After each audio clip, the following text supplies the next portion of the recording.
샬롬 샬롬 샬롬 샬롬. 하나님 사랑합니다. 여러분 주 안에서 사랑합니다. 이르면 35장 말씀, 하나님이 소개하신 엄친아 레갑 자손, 이런 제목으로 함께 은혜를 나눕니다. 5절을 보면 35장 5절 보죠. 내가 레갑 사람들 후손들 앞에 포도주가 가득한 종지와 술잔을 놓고 마시라 권하매 그들이 이르되 우리는 포도주를 마시지 아니하겠노라. 레갑의 아들 우리 선조 요나답이 우리에게 명령하여 이르시기를 너희와 너희 자손은 영원히 포도주를 마시지 말며 너희 집도 짓지 말며 파종도 하지 말며 포도원을 소유하지도 말고 너희는 평생 동안 장막에 살아라. 그리하면 너희가 머물러 사는 땅에서 너희 생명이 길리라 하였으므로 우리가 레갑의 아들 우리 선조 요나답이 우리에게 명령한 모든 말을 순종하여 우리와 우리 아내와 자녀가 평생 동안 포도주를 마시지 아니하며 살 집도 짓지 아니하며 포도원이나 밭이나 종자도 가지지 아니하고 장막에 살면서 우리 선조 요나답이 우리에게 명령한 대로 다 지켜 행하였노라. 그러나 바빌론은 느부갓네살 왕이 이 땅에 올라왔을 때 우리가 말하기를 갈대아인의 군대와 수레아인의 군대를 피하여 예루살렘으로 가자 하고 우리가 예루살렘에 살았노라.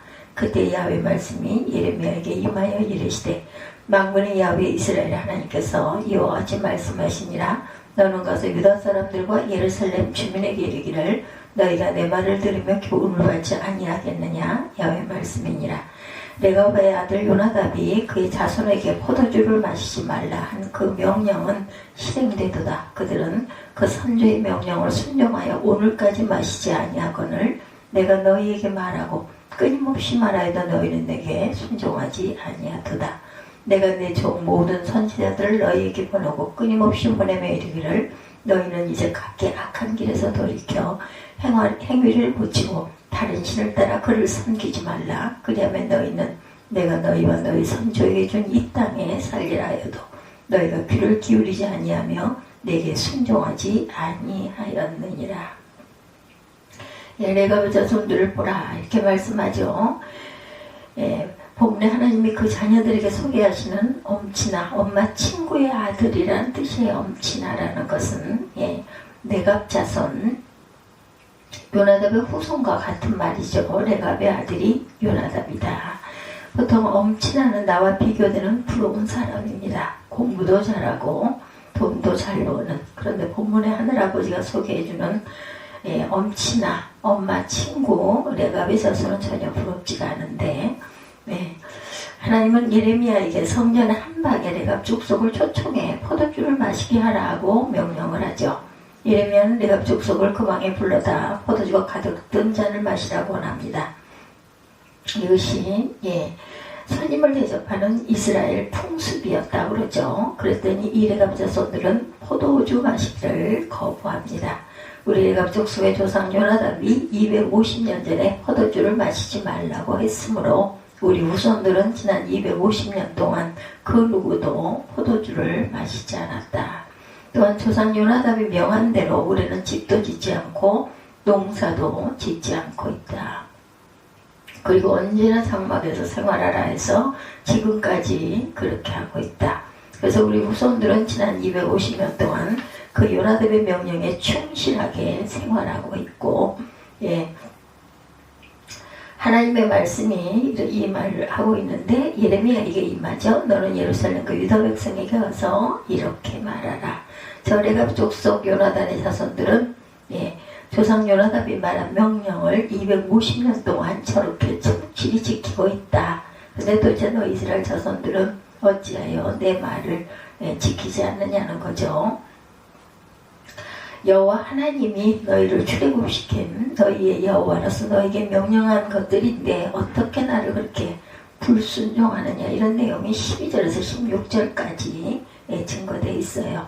레갑의 아들 요나답의 자손은 그의 선조가 그들에게 명령한 그 명령을 지켜 행하나 이 백성은 내게 순종하지 아니하도다. 제가 여기까지 읽었죠.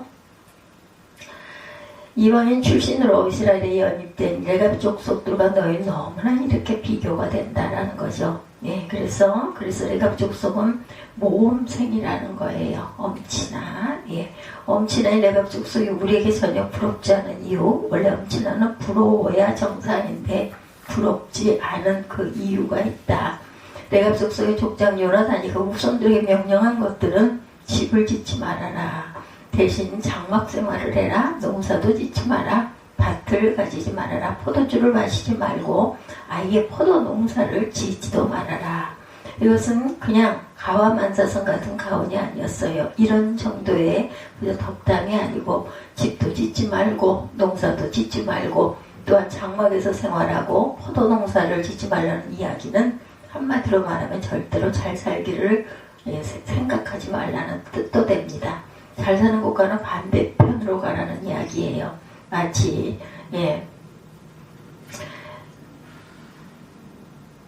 우리가 전혀 레갑 족속이 부럽지 않은 이것은 아무리 그들이 하나님께 칭찬을 듣고 몸생의 그 모델로 제시되었다 하더라도 세상에서 잘 살기를 거부하라는 그런 그 가훈, 이 가훈을 어떻게 지키고 사는 것이냐.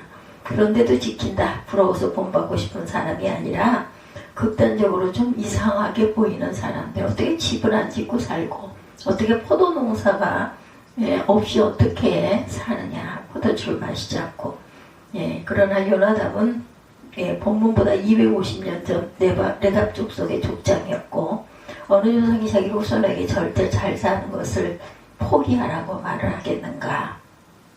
못 사는 방향으로 진로를 결정하고 그리로 나아가라고 하는 것은 조금 정신에 이상이 있는 게 아니냐 이렇게 생각할 정도의 그 시대의 모습입니다.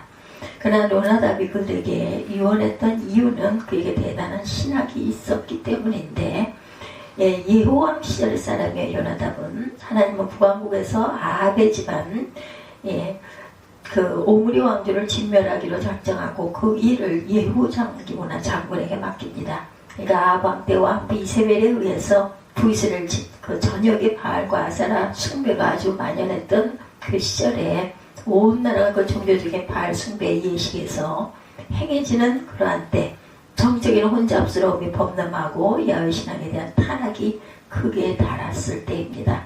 이때 예후가 일어나 아합의 아들 여호람 왕과 아합 가문의 왕자들까지 완전히 진멸을 시켜요. 그때 예후가 가장 처음 한 일은 바알 선지자들을 전국에서 불러 한자리에 초대해서 다 죽여버린 일이었습니다. 이런 게 식상해진 거죠. 이때 바알 우상 대숙청 작업을 시작할 때 예후가 도움을 청하게 되는 한 사람이 있었는데 그게 바로 레갑의 아들 요나답이었습니다. 열왕기하 10장 15, 6절 그리고 23절 이렇게 나오죠. 예후는 대대적인 숙청 작업을 진행하면서 레갑의 아들 요나답을 자기 전차에 동승시키죠. 이 아래 단락은 본문의 그 성경적 근거가 명확하게 나와 있지만 성경의 행간을 읽을 때 충분히 그러했으리라는 짐작이 되는 대목입니다. 예레미야보다 250년 전에 살았던 요나답은 평소 이런 생각을 갖고 있었던 거죠. 그게 그 후손들에게 유언한 내용을 근거로 이런 추측이 이루어진 것인데 도대체 왜 선민이 바알을 숭배할 수밖에 없고 왜 바알 숭배에 이렇게 강하게 매료되어 버릴 수밖에 없었을까? 요나답의 그 연구를 한 결과 선민이 점령에 들어가 살았던 가나안 땅은 농경사회였죠. 그리고 유목업을 하고 있었습니다. 바알은 바로 그 농경사회의 주신 메인 가시예요. 주신이다. 그렇죠. 농경사회라는 것은 풍요와 다산이 중요한 덕목이고 가치입니다. 풍요롭게 잘 살고 자녀 잘 낳고 그러므로 농경사회에 소속되어 버린 이스라엘 백성들은 자연적으로 바알 숭배를 아주 대단하게 했죠. 그 바알 숭배의 매력을 느낍니다. 바로 그 농경사회에 정착해 살고 있는 이방인의 삶의 스타일. 그래서 요나답의 판단은 바알 숭배를 거부하려면 그 근본 원인인 농경사회를 등져야 한다. 그러니까 집도 짓지 말고 포도농사도 짓지 말고 장막 생활을 하라는 것은 농경사회로 살지 말고 철저히 유목생활을 해라는 거죠. 이스라엘 선민이 그 출애굽의 대단한 기적의 역사들을 경험하고 그토록 하나님의 은총을 받아 가나안 땅으로 진입해 들어온 그러한 선민이 무엇 때문에 바알 숭배에 그렇게 빠져서 정신이 없었을까? 요나답이 연구한 결과 농사 짓고 정착생활하고 집을 짓고 성을 짓고 한 생활 속에서는 도저히 그렇죠. 풍요와 다산 부유함을 원하지 않을 수가 없고 그걸 원하고 있는 한 바알 숭배처럼 매력적인 것이 없다는 것을 깨달았겠죠. 그래서 요나답은 자기 후손들에게 집 짓지 말라, 정착하지 말라, 농사 짓지 말라. 바알 우상 숭배를 피할 수 있는 길은 십계명에서 야훼 하나님만을 섬기라는 계명을 외운다고 되지 않고 너희 삶 자체가 풍요와 다산을 원하는 그 농경문화의 뿌리를 근절시켜라, 이렇게 생각을 했다는 것. 이렇게 보면 요나답은 아주 대단한 사람입니다. 상당한 신학적 안목을 갖고 있었던 것으로 보이죠. 어찌되었든 하나님은 레갑 족속의 이런 열심을 인정하십니다. 이런 영적인 그 거장인 요나답이 사회적으로 크게 명망이 있지 않았기 때문에 이 요나답의 자손들은 예레미야 당시까지 그저 250년 동안 역사의 그늘에 묻혀 있었어요. 그래 원래 그들은 광야에서 유목 생활을 했지만 바벨론 침공을 피해 지금 예루살렘 성으로 피난 와서 살고 있었던 그 당시죠. 단지 하나님만 그들의 충성심을 지켜보고 계셨다. 지난 250년 동안 조상 요나답이 제정해준 그 집안의 가원을 대대로 지켜가는 놀라운 충성스러운 레갑의 자손들이죠. 불순종하는 이스라엘과는 비교가 됩니다. 하나님만 지켜보고 계셨다는 겁니다. 그러나 구약성경은 이런 레갑 족속의 삶만 유일한 모델로 강조하지는 않습니다. 구약성경 곳곳에 하나님을 잘 믿고 섬기면 그 백성들이 땅에서 잘되고 부유할 것을 약속하고 있죠. 이스라엘 족속 모두가 레갑 족속처럼 집도 짓지 말고 포도농사도 짓지 말고 장막에 거하라고 명한 것은 아니에요. 오히려 그 반대로 하나님이 축복하신 그 땅에 들어가서 집도 짓고 열매를 풍성히 맺고 또한 하나님을 잘 섬기라고 명령하세요. 그 축복이라는 딜레마의 해결책입니다. 축복이라는 딜레마. 하나님은 자기 자녀들이 하나님만을 잘 섬기면 내가 건축하지 않은 크고 아름다운 성읍을 주시고 내가 채우지 않은 물건이 가득한 집도 주시고 내가 파지 않은 우물도 주시고 내가 심지 않은 포도원과 감람나무 열매를 배불리 먹게 하신다고 약속하셨어요. 이런 관점에서 보면 요나답의 후손들의 그 생활 그 습관, 그 스타일은 극단적인 것이지만 하나님은 그들의 조상의 유언을 잘 따른다고 칭찬을 하십니다. 축복의 딜레마라는 말은 하나님은 한편으로 자녀들에게 한없는 복을 주고 싶어 하세요. 아름다운 집과 우물과 또한 열매들을 풍성히 주고 싶어 하시는데 하나님의 염려, 모세의 염려, 요나답의 걱정이 있었습니다. 그것은 그들이 그 축복된 땅에 들어가서 축복을 누리다가 그만 타락해서 망한다라는 것, 이것을 걱정을 했다. 우선 그들이 그 축복된 땅에 들어가 축복을 누리다가 속히 망해버리는, 내가 그 땅에서 아들 낳고 손자를 얻으며 오래 살 때만 스스로 부패해서 무슨 형상의 무상이든 조각하여 내 하나님 야훼 앞에 악을 행함으로 그의 노를 격발하면 너희가 요단을 건너가오던 땅에서 금방 망해버릴 것이다.